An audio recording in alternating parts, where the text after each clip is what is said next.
আমরা দাঁড়িয়ে রয়েছি শিলিগুড়ি সেন্ট্রাল কলোনির মাঠে।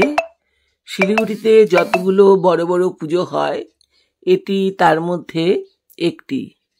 প্রত্যেক বছরই এখানে কিন্তু প্রচুর লোক সমাগম হয়। আমরা যদিও এই ঠাকুরটা দেখতে পঞ্চমীর দিনই গিয়েছিলাম। দেখো এই সময় কিন্তু পঞ্চমীতেও কত লোক সমাগম। এই পুজোতে এই পুজো মণ্ডপে সপ্তমী অষ্টমী নবমী দিন ঢোকাই দুষ্কর হয়ে পড়ে, প্রচুর লোক সমাগম হয় এখানে। দেখো আজকে পঞ্চমী, তাও দেখো কি ভিড়। আর এখানে পুরো মাঠ জুড়েই বিভিন্ন রকম দোকানিরা এসেছে, তার মধ্যে দেখলাম বিভিন্ন রকম রাইডসও এসেছে। এই পুজোটা কিন্তু একটা বড়সড় বাজেটের হয়। এখানে বিভিন্ন রকম ব্যবস্থায় থাকে, টয়লেট, তারপর মাতৃদুগ্ধ পানের ব্যবস্থা। পূজা প্যান্ডেলের ভেতরে প্রবেশ করেই দেখলাম এখানে গ্রাম্য জীবন এবং শহরের জীবন দুটোই দেখলাম পাশাপাশি অবস্থান করছে। সম্ভবত ওনারা এটাই বোঝাতে চেয়েছেন, গ্রাম্য জীবন ছেড়ে অনেকেই এখন শহরমুখী হচ্ছে। আস্তে আস্তে গ্রামের চাষের জমিগুলো নষ্ট হয়ে যাচ্ছে, সেখানে নগরায়নের ফলে গড়ে উঠছে বড় বড় অট্টালিকা। তবে ভেতরটা কিন্তু খুব সুন্দর করে সাজানো ছিল। গ্রাম ও শহরের চিত্র একই সঙ্গে অবস্থানরত ছিল।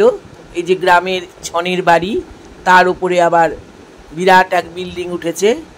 তবে খুব সুন্দর সাজসজ্জা, আমার তো ভীষণ ভালো লেগেছে।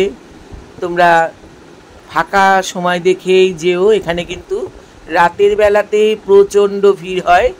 আমরা পঞ্চমীর দিন ঠিক সন্ধ্যায় কিন্তু এখানে উপস্থিত হয়েছিলাম, তাও দেখো লোক সমাগম কিন্তু কম হয়নি। এ দেখো ওপরটা কি সুন্দর করে ডেকোরেশন করা রয়েছে।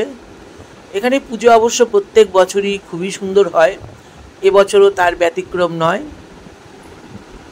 আমরা প্রতি বছরই কিন্তু এই ঠাকুরটা রাতের বেলা এসে কোনোবার ঢুকতে পারি না, সেই জন্য বেলা থাকতে থাকতেই প্রতি বছর আসি এবং এই ঠাকুরটা দেখে যাই।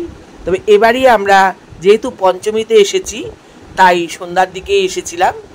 বাইরে কিন্তু দেখো বিভিন্ন ধরনের দোকানিরা তাদের দোকান সাজিয়ে নিয়ে বসে গেছে।